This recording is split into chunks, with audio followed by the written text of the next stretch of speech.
Guys, Kev here, and I'm going to do my full review on the Kizer Sheepdog in the lefty configuration. Now, this is probably going to be a little bit of a shorter review just because this knife has been reviewed to death, and it's obviously a popular knife. It's been out for a long time, and it's just kind of me looking at the lefty version.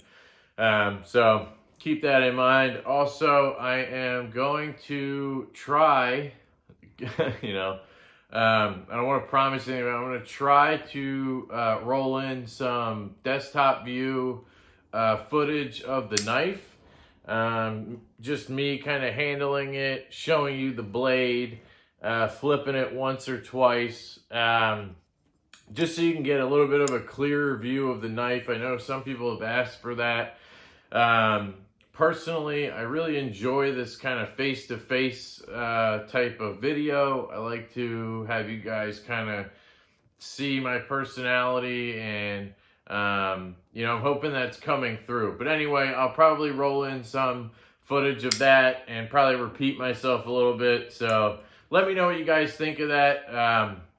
Hopefully, it's something I can do on the reviews. I don't think I'll do it on every video, but just so you can get an up-close look, especially if it's a newer knife or something, you probably want to see a little more detail. So that's my plan. So I'm going to go to that right now, and I'll be right back. Hey guys, so this is just me trying to test out how I can maybe show you the knife a little bit better before I go into anything, perhaps. I'll have to figure out the best way to do it.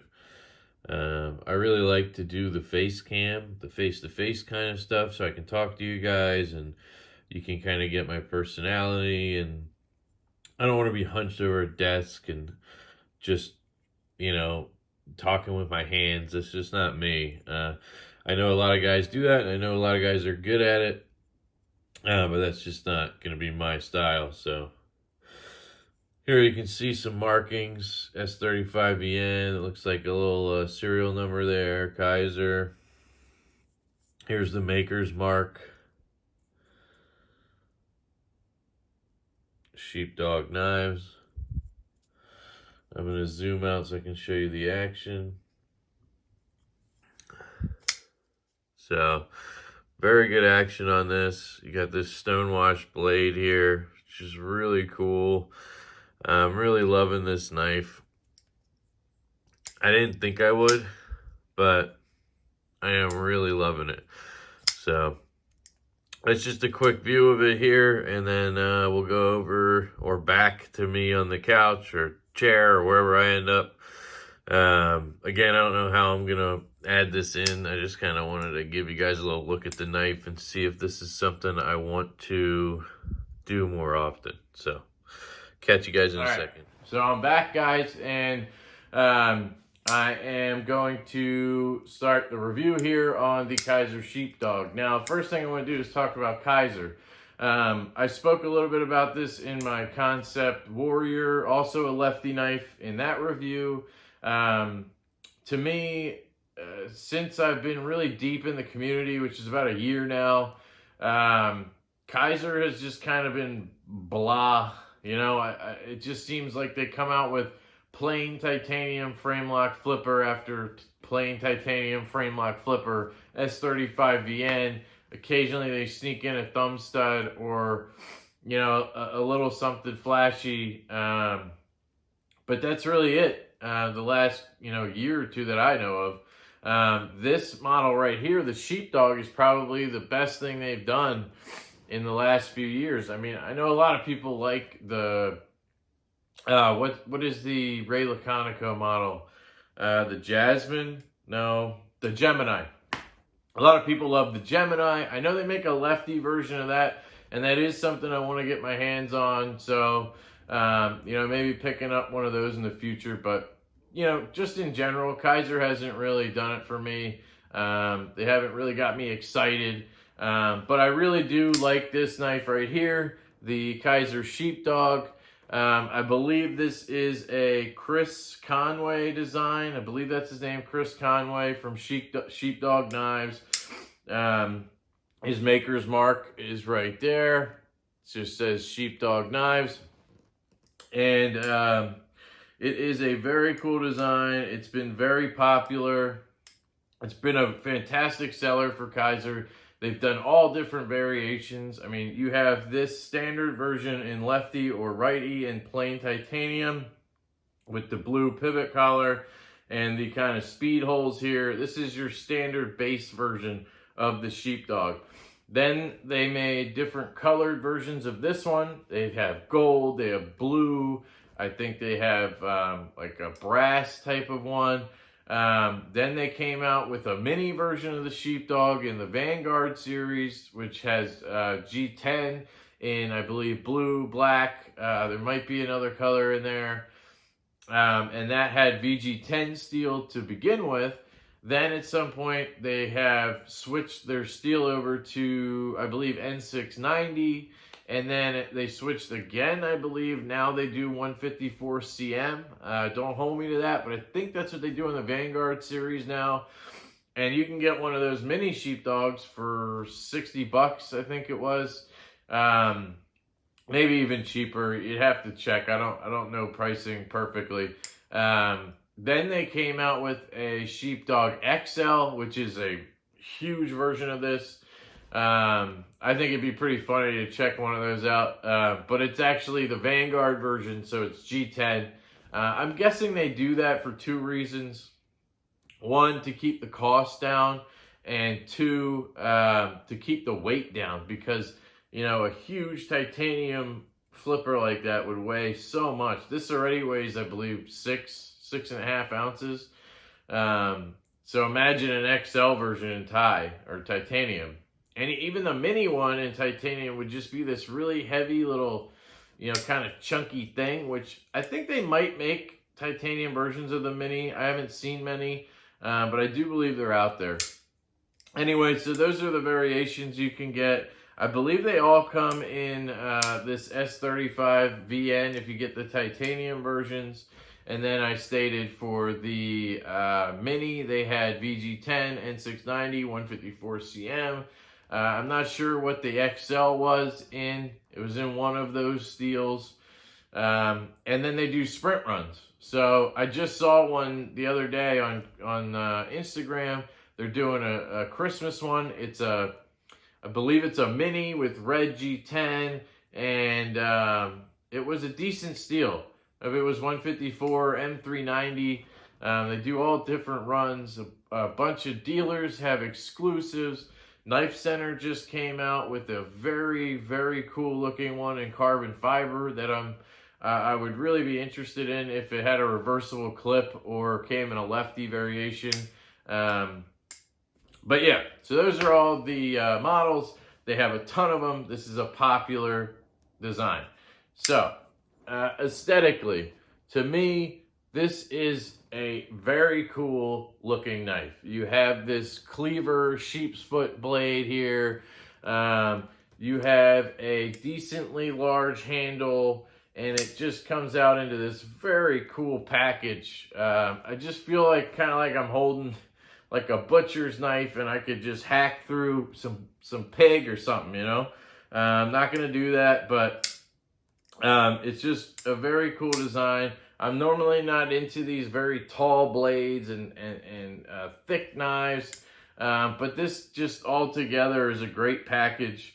I also am not usually into very heavy knives, but again, I'm starting to get into the larger knives, and this weight honestly doesn't even bother me. I noticed today when I got up, I went to my office to start work, and I was in my gym shorts because I just jump out of bed, walk down the hallway, and log in, you know. And then on like my lunch or something, I'll take a shower, get ready, whatever. And I had gym shorts on, and I wanted to carry this knife today, so I had it out and I was playing with it. And at one point, I just kind of slid it into my gym shorts pocket, you know, with the clip. And I had it in there for a couple hours, and I didn't even notice. So, you know, as much as we want to talk about how much weight matters, in the big scheme of things, it's not as important as you think. Now, I wasn't running a marathon or whatever, so obviously in different situations it will change. But I barely noticed having a 6-ounce knife in my gym shorts pocket. So I just kind of wanted to mention that. In terms of weight, it is comparable to the Chavez 229 that I recently got as well. They are very similar in terms of just being these enormous, ridiculous knives. Very cool designs. Obviously, this is a lot more tactical than this is. But you know, they're both kind of chunky, big, heavy knives. I believe this is somewhere in the 5.5-ounce range, maybe 6 ounces. And this is a little over 6. They feel relatively similar, almost the same. And I don't mind carrying either one, actually. So that's a little bit of a comparison. This has a 3.6-inch blade. This has a 3.3-inch, 3.4-inch blade. So very close there as well. Let me get the Chavez out of here. I'm really liking that knife as well. Ergonomically on this knife, it is very comfortable. I get a very good grip. It has these grooves here to kind of put your fingers in, and they work perfectly for me. I can get all 4 fingers on, and I barely have a little bit sticking out there. And then my thumb rests up here on the flat on the top of the blade, which, because of this super thick blade stock back there, it's very comfortable. I have a very good grip. I don't need any jimping to be locked in. So ergonomically, it's really good. You can feel these holes a little bit, but there's no like pinching or anything like that. The pocket clip works very well. It's a very good titanium milled pocket clip. Hold that up for you there for a little bit. I know I tend to kind of hold it up for a second and then pull it away. I got to give it time to focus, I think. So there you go. It's a very cool pocket clip. Works very well. So yeah, overall, ergonomically, it is very good for such a big, beefy knife. It really gives you confidence when you go to use it. The only thing I guess I would say about ergonomics is it would be cool if the blade somehow was a little bit lower in terms of where your hand is.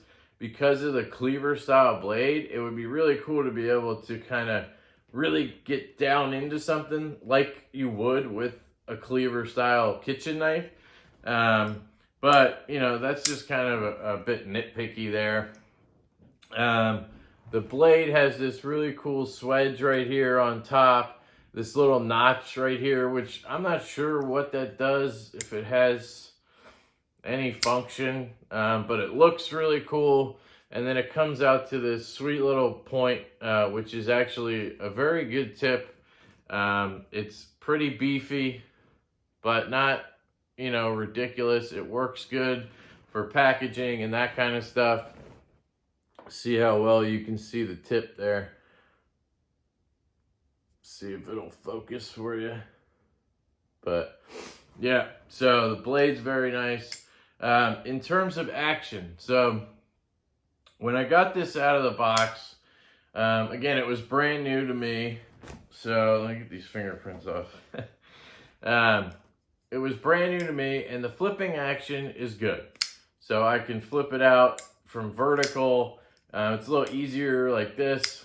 And you can fail it, but that's just, I found, that's just, you know, physics. It's gravity. It's a big chunky blade, you know. No matter how you work the detent, it's gonna have that issue because of the weight of the blade. But if you give it anything, it flies out. I mean, it's not like I'm hammering on this and it's locking up. So on the close, when I got it out of the box, it was a little bit tight, I would say. I had to really give it a good shake to get it down. I did take it apart, oil it, tried to polish the bearings a little bit on my strop, put it back together and Loctited the pivot. I have no blade play, side to side or vertical. I don't think I needed to take it apart. I think it would have broken in by itself. I mean, this is, after a week of playing with it, and, I've only carried it maybe 3 or 4 days, but I play with it a lot, and it really is breaking in. You can see it's dropping very nicely. I still have to give it a little bit, it's not going to just drop, but it's very good, and it's only going to get better. So, action is fantastic. It is very fun to play with. I could sit here all day playing with this. I did want to mention, when I was sitting there playing with it all night, I have a tendency to push the lock bar over and then have the flipper tab drop down and hit my nail. And I actually was getting like a bruise on my nail, underneath my nail here, because it's such a heavy blade. It just slams down into your finger. But I got used to it pretty quickly. It's not like it hurts or it's a big deal or anything. I just wanted to point that out. So yeah, I mean, this is just a very, very good knife. It's a fun knife to carry around if you have the pocket space. I would not recommend it if you carry a phone or a bunch of stuff in your knife pocket. Now, I have basically a dedicated knife pocket. My front left pocket is where I carry my knife, and I have maybe chapstick and a lighter in there, stuff I occasionally pull out. It's not like I have to get a big phone past it or anything. So I can carry these big old knives, and it doesn't really bother me at all. So that's something I wanted to point out. And in terms of it being left-handed, it's just the opposite of it being right-handed. There's nothing really different that I need to point out. It just can be operated better from the left hand, which is something you have to get used to if you're a lefty and you have a lot of righty knives like I do. It's a bit of a learning curve to get used to operating a knife properly, I guess you would call it. But once you get used to it, it's so much fun. This is such a good knife. I'm going to stop rambling now. And yeah, I hope you guys have a fantastic day. Stay sharp.